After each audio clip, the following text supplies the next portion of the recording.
गुरु जी के चरण कमलों में सादर वंदन। ओम नमः शिवाय, शिवजी सदा सहाय। ओम नमः शिवाय, गुरु जी सदा सहाय। स्वागत है प्यारी साध संगत जी का दिव्य आभा के इस सेशन में। गुरु जी के निर्देशों पर आधारित ग्रंथ है द लाइट ऑफ डिविनिटी। उसी का हिंदी अनुवाद है दिव्य आभा। आज का प्रसंग है हृदय समीप माँ सदृश प्रेम। मेरे परिवार में गुरुजी के प्रथम दर्शन से अब तक बहुत कुछ हो चुका है। उससे पहले मेरे जीवन में अभूतपूर्व अशांति थी। मेरे पिता अचेतनावस्था में 1.5 मास से चिकित्सालय में थे। स्वयं चिकित्सक होने के कारण मुझे जो समस्याएं उत्पन्न हो सकती थीं उनका आभास था, अतः मैं कभी उनके पास से उठने का साहस नहीं जुटा पाती थी। एक दिन मैं इतनी निराश और निरुत्साहित हो गई कि जीवन से और जूझने की शक्ति मानो गवा बैठी। सब कुछ उलट पलट लग रहा था। आर्थिक स्थिति डामाडोल थी। पिता को प्रति मिनट जीवित रखने की चेष्टा अधिक कठिन लग रही थी। मेरी बहन और भाई भी सब प्रयास कर रहे थे, कोई भी प्रयत्न सफल नहीं हो पा रहा था। मैं पूरी तरह से निराश हो गई थी। आंसू रोके हुए मैं सोच रही थी कि प्रभु क्यों नहीं आकर मेरे परिवार और हम सब की सहायता करते हैं। मैंने उनमें सदा हृदय से विश्वास और प्रेम किया था, फिर क्यों वे हमारी पुकार नहीं सुन रहे।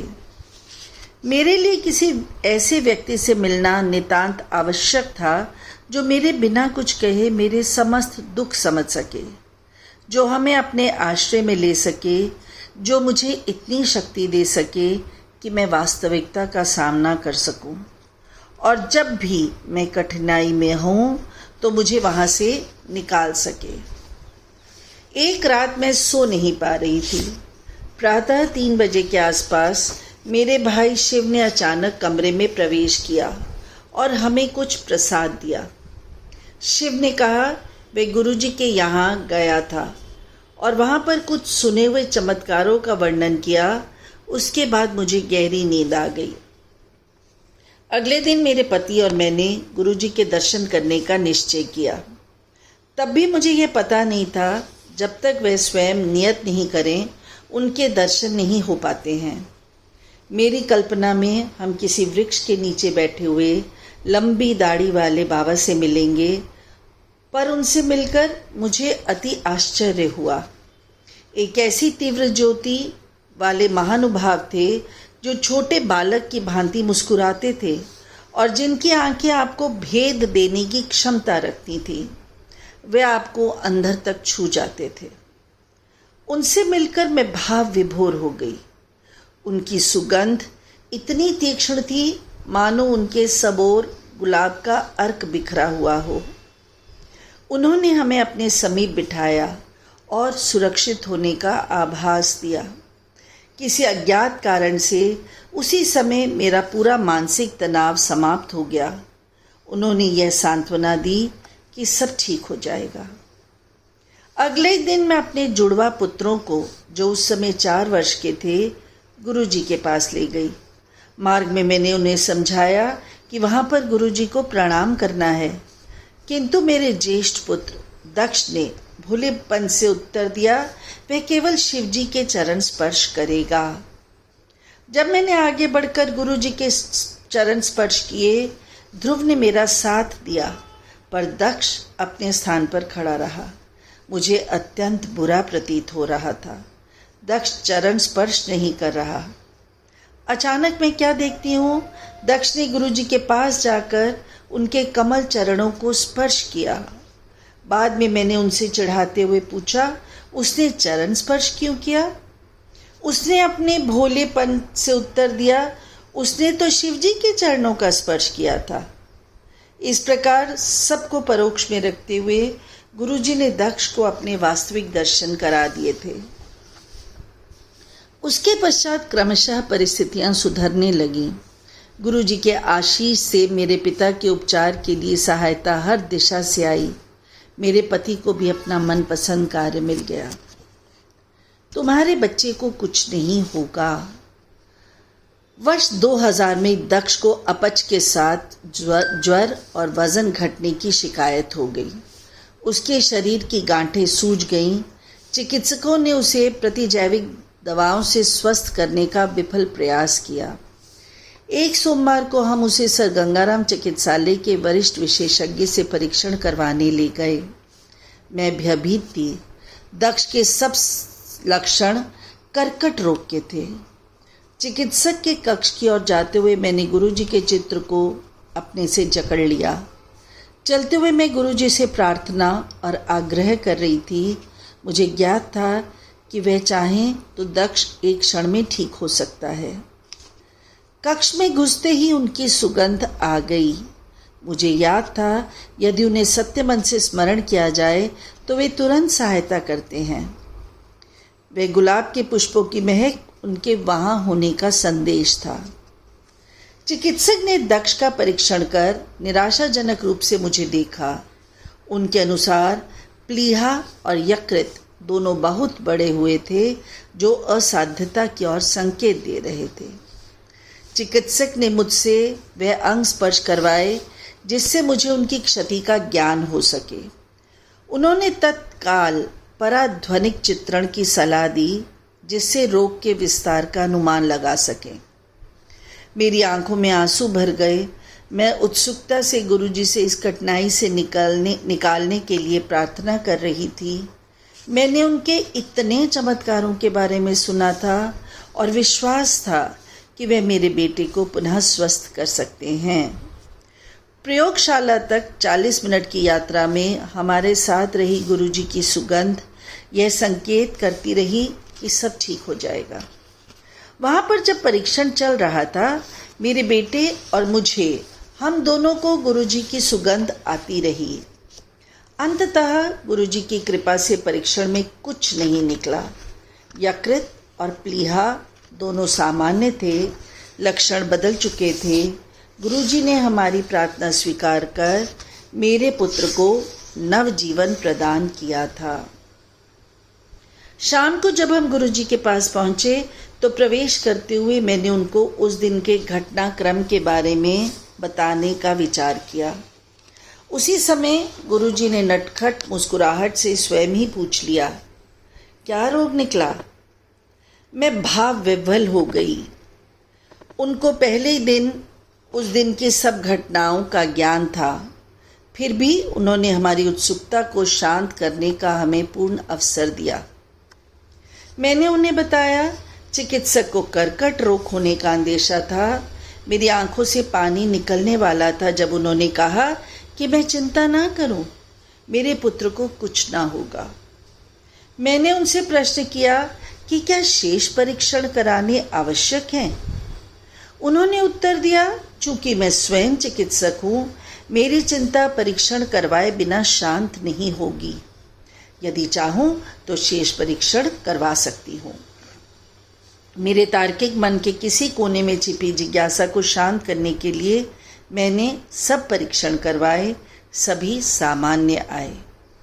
अंत में गांठ की बायोप्सी हुई जो अब जुड़नी आरंभ हो गई थी। जो गांठ निकाली गई थी उसमें बदलाव दृष्टिगोचर था। मैं दुविधा में थी, यह कैसे संभव था? गुरुजी ने तो कहा था सब ठीक हो जाएगा, फिर ऐसा क्यों हो रहा है? सब प्रकार के विचार मेरे मन में आ रहे थे। मैं हताश थी। उसी दिन मुझे संगत में सप्ताह में एक ही बार आने को कहा गया। मैं असमंजस में थी कि गुरुजी ने ऐसा क्यों कहा। अगले सप्ताह जब बायोप्सी का परिणाम आया तो सब सामान्य था। चिकित्सक यह विश्वास नहीं कर पा रहे थे। उन्होंने स्वयं इसे चमत्कार कहा, परंतु हमें पता था यह कैसे हुआ है। गुरुजी ने मेरे पुत्र को आशीष दिया था, यह तो होना ही था। कुछ सप्ताह पश्चात गुरुजी ने मात्र इतना ही कहा, जा तेरे मुंडे नू ठीक कर दिता। उस दिन से दक्ष का ज्वर समाप्त हो गया, उसकी भूख ठीक हो गई, गांठ कम हो गई और सब लक्षण धीरे धीरे मिट गए। गुरुजी धन्य हैं कि सब ठीक हो गया। उसे कभी कोई औषधि नहीं दी गई क्योंकि कोई निष्कर्ष नहीं निकाला जा सका था। गुरुजी के साथ हर क्षण चमत्कार है जो जीवन को और भी मधुर बनाता है। वह आपका हाथ पकड़कर सही मार्गदर्शन कराते हैं। वे आपकी हर आपदा से रक्षा कर अपने हृदय से लगा कर रखते हैं, जैसे एक माँ अपने शिशु को बचाती है। जब आप अपने मार्ग से भटक जाते हैं तो वे हल्के से अंकुश लगाकर वापस सही मार्ग पर ले आते हैं। वे आपकी हर बात, हर सांस सुनते हैं और ईश्वर में विश्वास करने की प्रेरणा जागृत करते हैं। गुरुजी ऐसे ही हैं। निरहंकार भाव से वे सदा आप पर और आपके संपर्क में आने वालों पर सदा अपनी दृष्टि बनाए रखते हैं। सबको अपना आशीष देते जाते हैं। उनमें कोई घमंड, अहम या चाहत नहीं है। वे सदा सहायता करने को तत्पर हैं। वे अगये हैं। उनके दर्शन के लिए आए सहस्त्रों भक्तों में कोई भी खाली हाथ नहीं लौटता। प्रत्येक को यही लगता है कि वे केवल उनके साथ ही हैं। वे सबको इस संसार में रहने का सही मार्ग बताते हैं। जब हम कोई भूल करते हैं तो वे चुपचाप हमारे दुष्कर्म अपने ऊपर ले लेते हैं और हमारे कष्ट स्वयं सहन कर जाते हैं। उनके सदृश कोई नहीं है, ना हुआ है और ना ही होगा। कुछ वर्ष पूर्व मेरी माँ को हीमोग्लोबिन कम होने के कारण चिकित्सालय में प्रविष्ट करना पड़ा था। चिकित्सकों के अनुसार उन्हें रक्त देने की आवश्यकता थी। जैसे ही हमने गुरुजी को यह बात बताई, वे मुस्कुरा दिए और उनको अनुमंत्रित कर दिया। अगले दिन माँ सब परीक्षण ठीक होने के कारण घर वापस आ गई। श्वेत वस्त्रों में कल्याणकारी। मेरी मौसी, जो कभी गुरुजी से नहीं मिली, एक दिन अचेतन अवस्था में चली गई और उन्हें चिकित्सालय में प्रविष्ट कराना पड़ा। चूंकि उनका रक्तचाप अति उच्च था, चिकित्सक को संदेह था कि उनके मस्तिष्क में रक्तस्राव हो रहा है। गुरुजी उस समय दिल्ली में नहीं थे। मैंने उनके चित्र के समक्ष खड़े होकर उनसे उपचार के लिए विनती की। उस समय उनका कैट स्कैन हो रहा था। प्रार्थना करते ही उस कक्ष में गुरुजी की सुगंध भर गई और उसका परिणाम सामान्य आया। मैं रात को अपनी मौसी को सोता हुआ छोड़कर घर वापस आ गई। प्रातःकाल उनके पास पहुंचने पर सुखद विस्मय हुआ। वह सचेतन अवस्था में अपने बिस्तर पर बैठी हुई थी। उन्होंने बताया, रात को श्वेत वस्त्रों में कोई आया था और उसने उन्हें उठने को कहा। मुझे एकदम पता चल गया कि गुरुजी आए होंगे। आज भी वह बिल्कुल स्वस्थ हैं और हमें कभी यह नहीं पता चल पाया कि वह उस अवस्था में क्यों पहुंची। सब परिणाम सामान्य निकले थे। गुरुजी 3 मास के पश्चात जालंधर से लौटे तो जैसे ही उनके चरण स्पर्श करने के लिए झुकी, उन्होंने कहा, मौसी नु भी ठीक करा लेता। मैं चकित थी। वे वहाँ पर नहीं थे। किसी को मौसी की बीमारी के बारे में पता नहीं था, पर वे तो सर्वज्ञाता हैं। यह मुझे पता होना चाहिए था।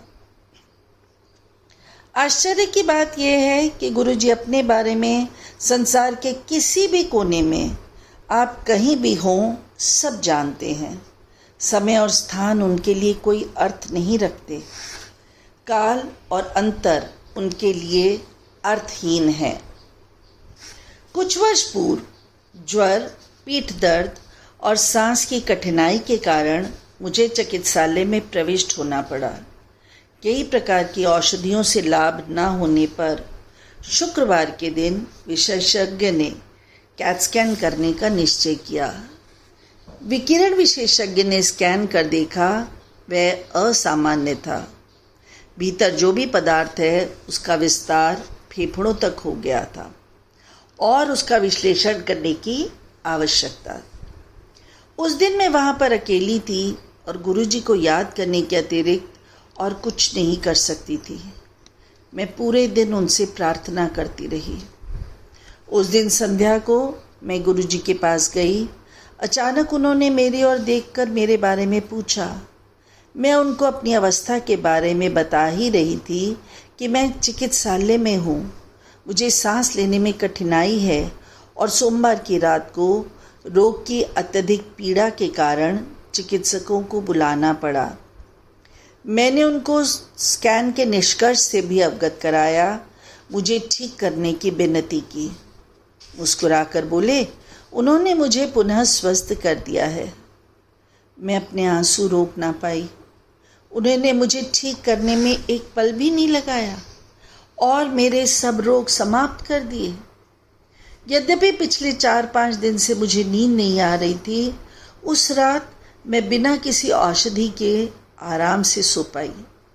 रात को जब चिकित्सकों ने मुझे बिना किसी उपकरण के सोते हुए देखा तो वे आश्चर्यचकित हो वापस चले गए। उन्हें कैसे पता होगा कि सबसे परम शक्ति अपना कार्य कर रही थी। अगले दिन प्रातः मैं वहाँ से अवकाश प्राप्त कर घर आ गई और 3 वर्ष पहले के उस दिन के बाद कभी किसी रोग से पीड़ित नहीं हुई। कुछ समय पूर्व मेरे पति, जो स्वयं चिकित्सक हैं, कोई 1 सप्ताह तक प्रातःकालीन वेदना से पीड़ित रहे। उनके हृदय विश्लेषण में बदलाव थे। हमने उन्हें चिकित्सालय में भर्ती कराना चाहा, पर वह यह कहकर घर वापस आ गए कि गुरुजी के परामर्श के बिना वे कोई कदम नहीं उठाएंगे। अगले दिन मैं उन्हें एक और हृदय रोग विशेषज्ञ के पास ले गई, जिन्होंने तुरंत कुछ और परीक्षण कराने का परामर्श दिया, क्योंकि प्रथम विश्लेषण में बदलाव स्पष्ट और काफ़ी अधिक थे। भयभीत होकर उसी समय गुरुजी के पास भागे, ये जानते हुए भी कि उस समय गुरुजी से मिलना संभव ना होगा। वहां पहुंचने पर हमें अत्यंत आश्चर्य हुआ जब तुरंत ही उनके दर्शन हो गए और वे बोले, अब अरुण को ठीक कराने आए हो। भाव विभोर होकर मैंने उन्हें पूरी बात बताई तो उन्होंने अपना हाथ हिलाकर आश्वासन देते हुए कहा, कुछ भी नहीं है और अरुण ठीक हो जाएगा। उन्होंने अरुण को फिर से चिकित्सक के पास न जाकर अपने कार्यालय जाने का परामर्श दिया। गुरुजी ने रोज कनक का सत खाने और विस्की के 2 पैक पीने को भी कहा। कुछ सप्ताह उपरांत गुरुजी ने अरुण को कहा, उन्होंने उसका हृदय ठीक कर दिया है, अन्यथा उसकी शल्य चिकित्सा करवानी पड़ती। गुरुजी की कृपा से अरुण अब बिल्कुल स्वस्थ हैं। संगत का ये सुखी परिवार देने के लिए हम गुरुजी के प्रति कृतज्ञ हैं। प्रार्थना है वे सदा अपनी दृष्टि हम सब पर बनाए रखें। गुरुजी की दया मेरी बहन पर भी रही है। एक बार उसकी बीमारी के समय रोग विश्लेषण में गांठ की कुछ जटिल समस्या का निष्कर्ष निकला। हमारी व्यथा सुन गुरुजी ने उसको आशीष देते हुए कहा, उसे कुछ नहीं हुआ है और सब ठीक हो जाएगा। अगले दिन प्रातः प्रयोगशाला से संदेश आया कि नमूने में कुछ गलती हो गई। मेरी बहन तो बिल्कुल ठीक है। ऐसा भी नहीं है कि मात्र मेरे परिवार को गुरुजी का प्रेम मिला हो। मेरे पड़ोस में रहने वाली श्री सेठी को गंभीर रूप से अग्नाशय कोप हो गया था और उनके ठीक होने के आसार बहुत कम थे। गुरुजी ने उनको भी आशीर्वाद दिया और कुछ ही दिनों में वे गंभीर रोग से मुक्ति पाकर घर वापस आ गए। अब अपने कार्य पर भी जा रहे हैं। एक बार मानसिक नाम का एक व्यक्ति अपने भाई का चित्र लेकर गुरुजी के पास आया। यद्यपि किसी ने गुरुजी के उसके बारे में नहीं बताया था, गुरुजी उसे पहचान गए। उसका भाई गंभीर रूप से मस्तिष्क ज्वर से पीड़ित था। वह श्वास यंत्रों पर था और उसका डायलिसिस भी होता था। गुरुजी ने उसको भी अपना आशीर्वाद दिया और उसके भाई को देखने चिकित्सालय भी गए। चिकित्सकों ने उसके पुनः स्वस्थ होने की आशा छोड़ दी थी, पर अगले 2 सप्ताह में वह वहाँ से अवकाश प्राप्त कर घर वापस आ गया। उसके परिवार के सदस्य उसे पुनर्जीवित करने के लिए अब भी गुरुजी को अविराम धन्यवाद देते रहते हैं। तुम्हारे साथ सदा से। मेरे जुड़वा बच्चे सदा इस बात पर झगड़ते रहते थे कि कौन बड़ा है। एक दिन गुरुजी ने बड़े की ओर उंगली दिखाई और बोले, वह 6 मिनट के अंतर से बड़ा है। मैं ये सुनकर आश्चर्यचकित थी, क्योंकि जन्म के समय कुछ जटिलता के कारण चिकित्सक छोटे वाले का समय देख ही नहीं पाए थे। मैं सोच रही थी उनको इसका ज्ञान कैसे था। तभी उन्होंने मेरी ओर मुड़कर कहा कि उन्होंने ही इनके लिए मुझे आशीर्वाद दिया था, इसी कारण उन्हें यह पता है। यह बात तब की है जब मैं उनसे मिली भी नहीं थी। मैं उन्हें गुरुजी से जानती भी नहीं थी। उनका अपने जीवन में कभी आभास भी नहीं पाया था। प्रत्यक्ष रूप से वे मुझे कालांतर से जानते थे और अपनी दृष्टि हम पर बनाए हुए थे। अचंभे की बात नहीं है कि गुरु के पास हर दिन चमत्कार होता है। सदा से अपना प्रेम न्यौछावर करते रहने के लिए हम सब गुरुजी के अति आभारी हैं। डॉक्टर अनीता, दिल्ली।